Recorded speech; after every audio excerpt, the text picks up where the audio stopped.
Shalom, selamat pagi saudara yang dikasihi Tuhan. Kiranya berkat, damai sejahtera dan sukacita dari Tuhan Yesus Kristus senantiasa menyertai saudara sekalian. Sebelum kita mendengarkan firman Tuhan dan renungan, marilah kita berdoa. Tuhan Allah Bapa yang baik, kami sungguh bersyukur atas kebaikan dan kemurahan-Mu, karena Engkau Tuhan yang selalu melindungi dan memberikan pertolongan dalam kehidupan kami. Jika saat ini kami akan mendengarkan firman-Mu, kami memohon Tuhan mengurapi kami dengan Roh Kudus-Mu, agar kami dapat mengerti dan memahami apa yang Tuhan sampaikan kepada kami. Dan biarlah firman-Mu selalu membimbing kami di dalam kami menjalani kehidupan ini. Terima kasih Tuhan. Di dalam nama Tuhan Yesus Kristus kami sambut berkat firman Tuhan. Amin. Saudara yang dikasihi Tuhan, bacaan firman Tuhan saat ini diambil dari TB2, Kitab 2 Raja-Raja, pasal 2, ayat 21. Demikianlah sabda Tuhan. Kemudian ia pergi ke mata air dan melemparkan garam itu ke dalamnya, serta berkata, "Beginilah firman Tuhan, aku telah membuat air ini baik, sehingga tidak akan lagi menyebabkan kematian atau ketidaksuburan." Tema renungan saat ini adalah mencari solusi. Saudara yang dikasihi Tuhan, ada kisah di sebuah desa demikian. Sejumlah pemburu ular menyerah untuk menangkap dan membunuh ular-ular besar yang sering memangsa ternak masyarakat di sekitar desa-desa. Setelah 1 bulan perburuan, meski sudah banyak ular yang dibunuh, ular-ular itu tetap ada dan berkeliaran.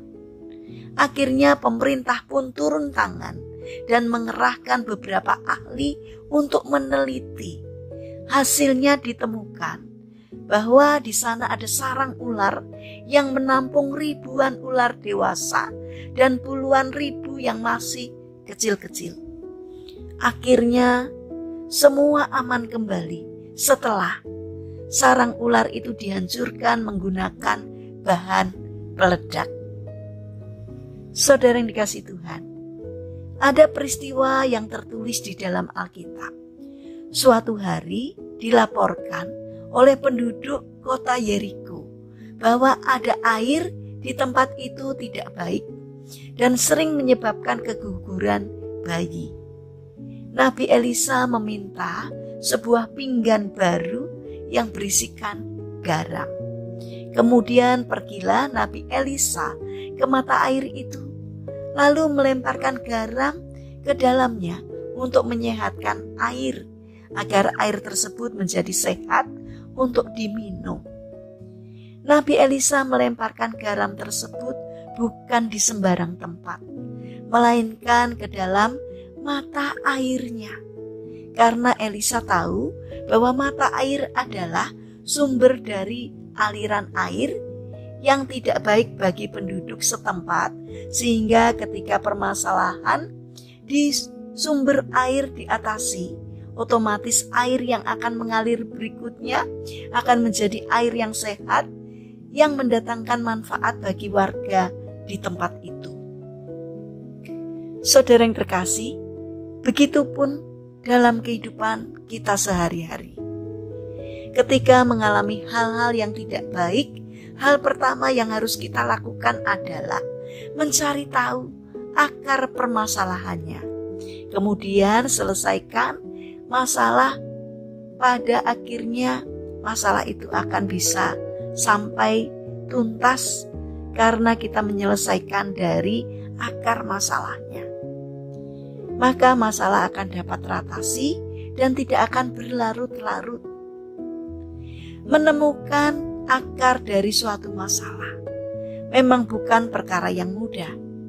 Oleh karena itu, mintalah hikmat dari Tuhan untuk dapat menemukan sumber permasalahan dan mengatasi permasalahan itu hingga tuntas. Kita perlu hikmat dari Tuhan, sebab Tuhan Maha Tahu, sehingga kita akan diberi kemampuan untuk mengatasi masalah yang ada. sedangkan hikmat dari manusia sangatlah terbatas. Karena itu kita perlu memohon hikmat dari Tuhan, agar kita diberi kemampuan untuk mengatasi setiap permasalahan yang kita hadapi. Saudara yang terkasih, mari kita berdoa.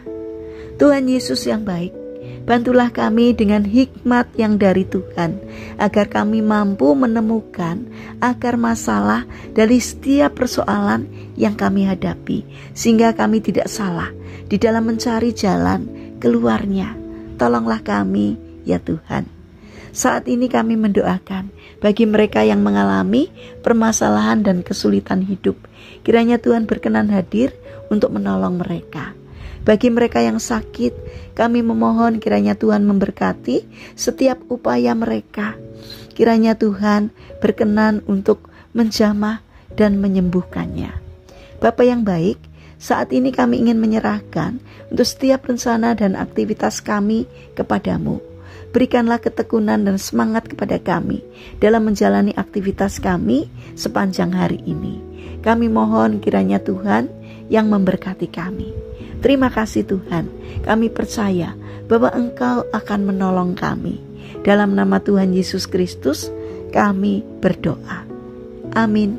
Puji Tuhan, saudara yang terkasih, kiranya firman Tuhan dan renungan hari ini dapat menjadi berkat bagi kita semua. Haleluya.